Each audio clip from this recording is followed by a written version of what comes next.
வெள்ளையாகணும்னு face whitening cream ஏதாச்சும் use பண்ணிட்டு இருக்கீங்களா? இல்லை யூஸ் பண்ணலாமா வேணாமான்னு கன்ஃபியூஷனில் இருக்கீங்களா? அப்போ இந்த வீடியோவை ஸ்கிப் பண்ணாமல் ஃபுல்லாக பாருங்கள்.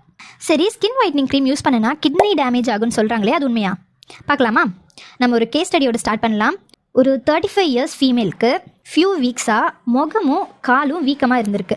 யூரின் அவுட்புட்டும் குறைஞ்சிருக்கு. ஸோ டாக்டர் கிட்ட போய் கேட்குறாங்க. இன்வெஸ்டிகேட் பண்ணி பார்க்குறப்போ சீரம் ஆல்புமின் குறைஞ்சிருக்கு, கொலஸ்ட்ரால் அதிகமாக இருக்குது, அப்புறம் யூரின் ப்ரோட்டீன் லெவலும் அதிகமாக இருந்திருக்கு. அவங்க கிட்ட ஹிஸ்ட்ரி கேட்டப்போ பாஸ்ட் 4 மந்த்ஸாக ஸ்கின் ஒயிட்னிங் க்ரீம் யூஸ் பண்ணிட்டு இருந்திருக்காங்க. சரி, நீங்கள் இப்போ கேட்கலாம், ஃபேஸ்க்கு தானே யூஸ் பண்ணியிருக்காங்க, அதுக்கு ஏன் கால் வீங்கணும், யூரின் குறையணும்னு? நீங்கள் யோசிக்கிறது கரெக்ட் தான். அவங்களுக்கு பண்ண இன்வெஸ்டிகேஷன்ஸ் வச்சு அவங்களுக்கு கிட்னி நெஃப்ரான்ஸ் அடி வாங்குறதுனால வர்ற நெஃப்ரோட்டிக் சிண்ட்ரோம் வந்திருக்கு. சரி, கிட்னி டேமேஜ்க்கு என்ன ரீசனாக இருக்கலாம்? அவங்க டயக்னோஸ் பண்ணதில் மெர்க்குரி டாக்ஸிசிட்டின்னு கண்டுபிடிச்சிருக்காங்க. ஏன்னா நிறைய ஃபேர்னஸ் க்ரீமில், அதுவும் முக்கியமாக இல்லீகல் அன்ரெகுலேட்டட் ஒயிட்னிங் க்ரீம்ஸில் மெர்க்குரி இருக்கிறதுக்கு அதிகமான சான்சஸ் இருக்குது. சரி, ஏன் மெர்க்குரி ஆட் பண்ணுறாங்க? அது மெலனின் ப்ராடக்ஷனை கம்மி பண்ணுறதுனால உங்களுக்கு குயிக்காக ஃபேர்னஸ் ரிசல்ட்ஸ் கிடைக்கும்.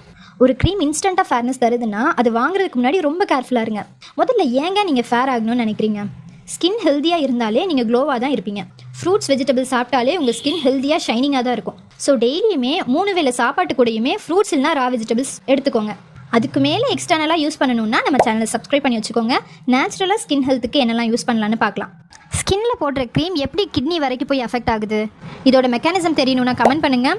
கமெண்ட்லேயே நான் ஃப்ளோ சார்ட் போட்டு எக்ஸ்பிளைன் பண்ணுறேன், இல்லைனா நெக்ஸ்ட் வீடியோவில் சொல்கிறேன்.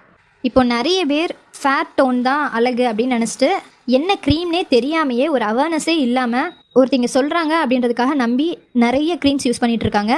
ஸோ இந்த வீடியோவை அவங்களுக்குலாம் ஷேர் பண்ணுங்கள், கண்டிப்பாக யூஸ்ஃபுல்லாக இருக்கும். நெக்ஸ்ட் ஒரு அவேர்னஸ் வீடியோவில் பார்க்கலாம்.